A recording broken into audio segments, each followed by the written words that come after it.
कहानी धरती पकड़ गांव की है।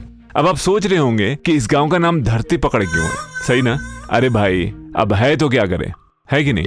खैर, गांव के नाम को छोड़िए, इस गांव में एक बाप बेटी रहते हैं। बाप का नाम है हनुमान सिंह और बेटी का नाम कोमल।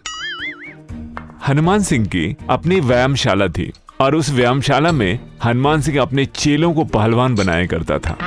हनुमान सिंह का नाम दूर दूर तक फैला हुआ था। यही नहीं, उसका एक चेला ओलंपिक तक गया था। वहीं 2-4 गांव दूर एक और परिवार रहता था। इस परिवार की मुखिया एक औरत थी जिसका नाम निर्मला था।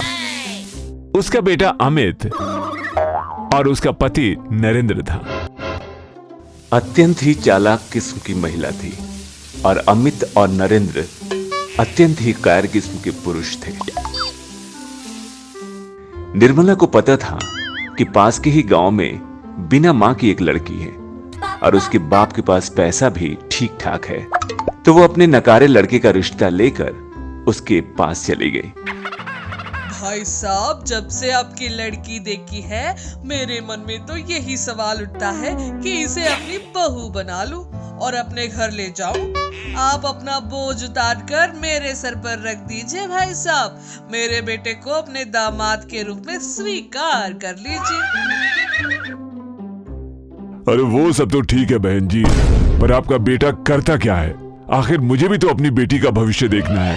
अरे जी, काम करे हमारे बेटे के दुश्मन। हमारे बेटे को तो कोई काम करना नहीं पड़ता। हमारी 2 दुकानें हैं और घर का काम हमारी नौकर करते हैं। हमारा बेटा राजा है, राजा। और आपकी बेटी हमारे घर आएगी तो रानी बनकर रहेगी। सर पर बिठा कर रखेंगे आपकी बेटी को। आपको कभी शिकायत का मौका नहीं देंगे। आपको ऐसा लगेगा कि आपकी बेटी एक घर से दूसरे घर में गई है। माँ के जैसा ही प्यार देंगे। ये सब अच्छी अच्छी बातें सुनकर हनुमान सिंह निर्मला की बातों में आ जाते हैं। वो सारी सच्चाई जानने का प्रयास भी नहीं करते।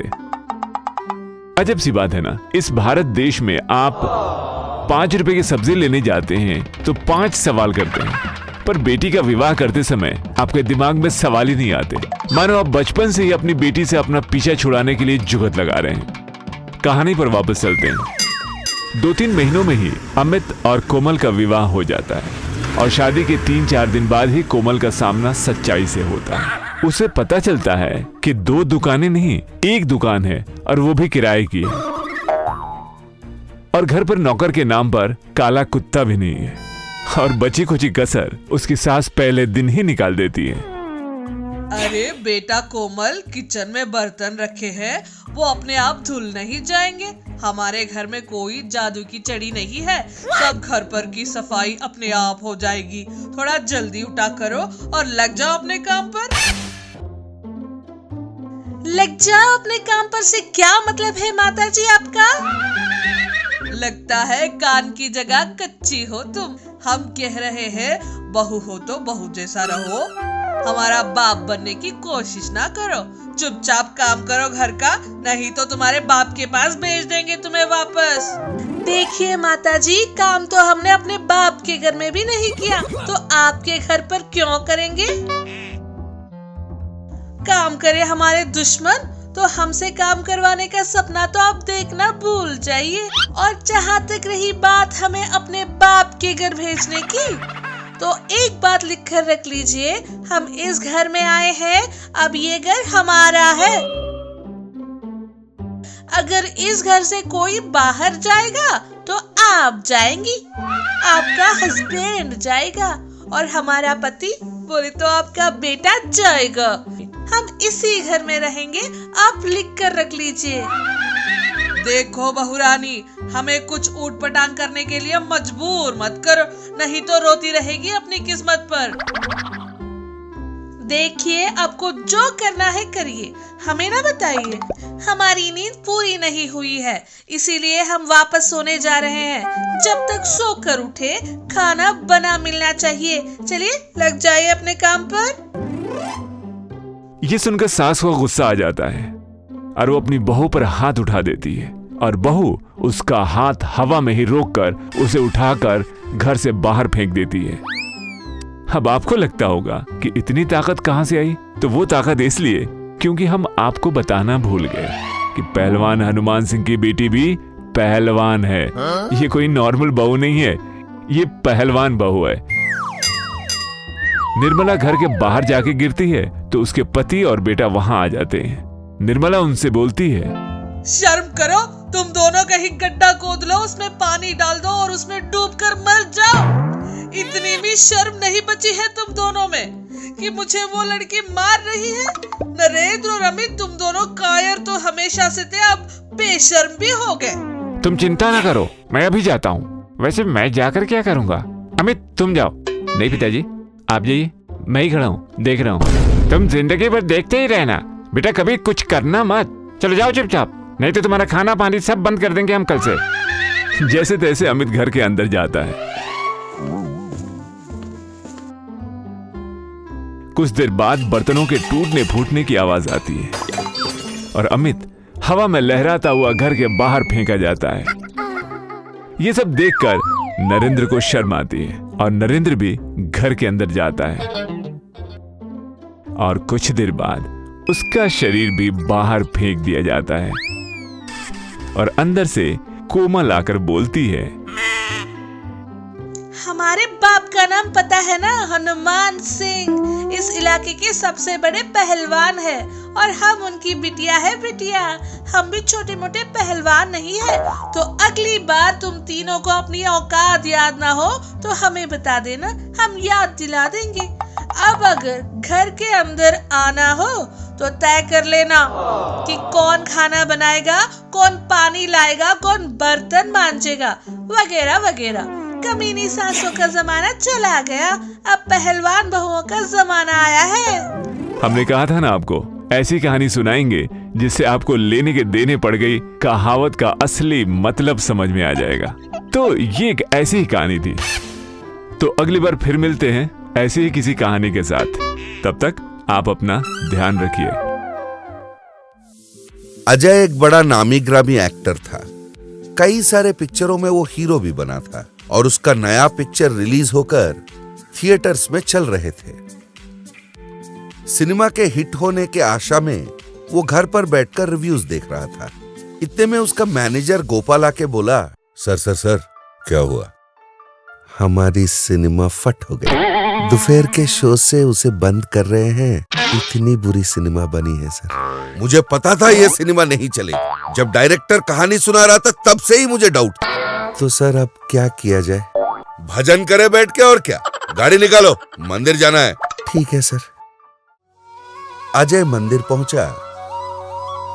भगवान को नमस्कार करके उसने कहा, ये क्या है भगवान, आप पे भरोसा करके मैं सिनेमा निकालता हूं। मेरी पिछली हिट आए करीब 5 साल हुई है, लोग मुझे भूल रहे हैं।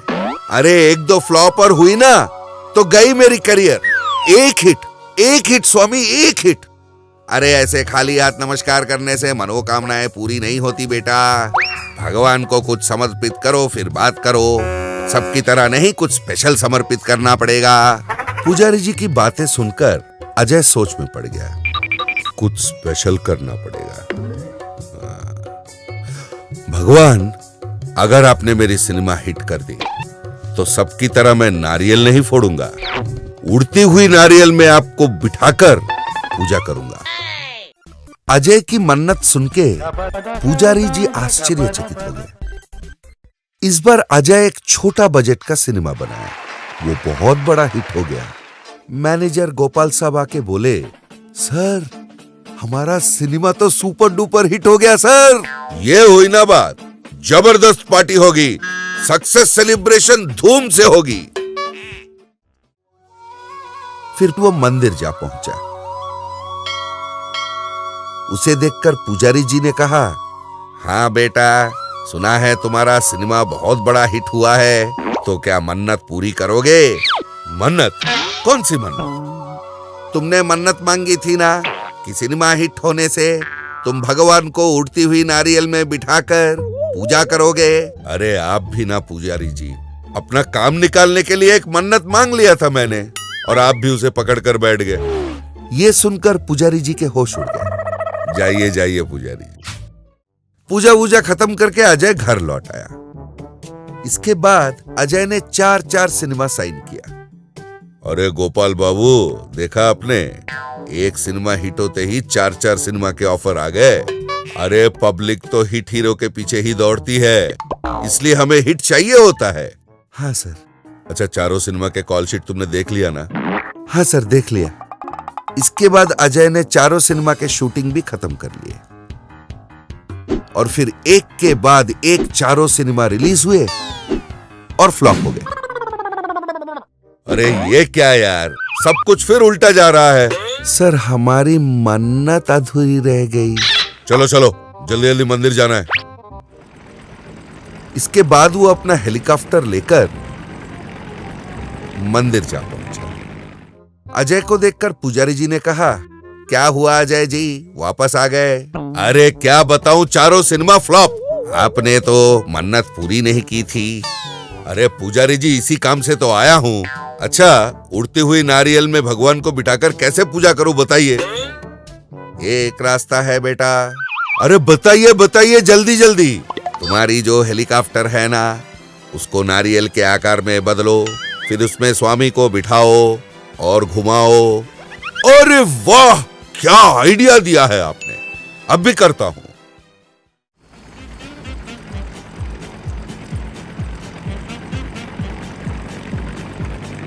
अजय ने अपना हेलीकॉप्टर का आकार नारियल के आकार में बदला